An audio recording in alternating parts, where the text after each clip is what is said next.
How to fix PS5 controller not turning on. Hello everyone, welcome back to the channel. In today's video we are going to learn how we can fix if our PS5 controller is actually not turning on. So make sure to stick with me till the very end. If you have a PS5 controller, it's not turning on, not connecting to your PlayStation or whatever else, there are a couple of things you have to understand over here. First off, we want to make sure that this is not actually a dead controller, because if it's dead, there's nothing we can do. You just have to get a replacement. What I want you to do is make sure it has enough charge, and for this, first of all, you can see the Type-C USB port, and then I just want you to go ahead and then basically get a Type-C USB cable that you can find here.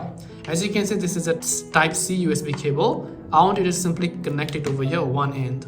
Now the other end, I want you to connect to your PS5 console. This one is already connected to the USB hub of my PS5 console. I don't want you to connect anywhere in the charging port or anywhere else, but I want you to connect to your PS5 console because that's the only way we can connect and charge our PS5 console.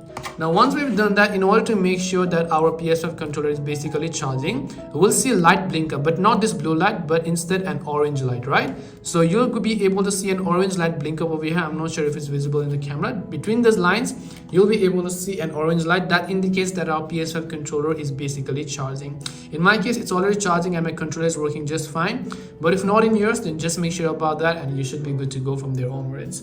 So I hope this video helped you as to how you can fix your PS5 controller not turning on. If you have got any questions, feel free to leave them down. Thank you for watching till the end and see you soon in the next video.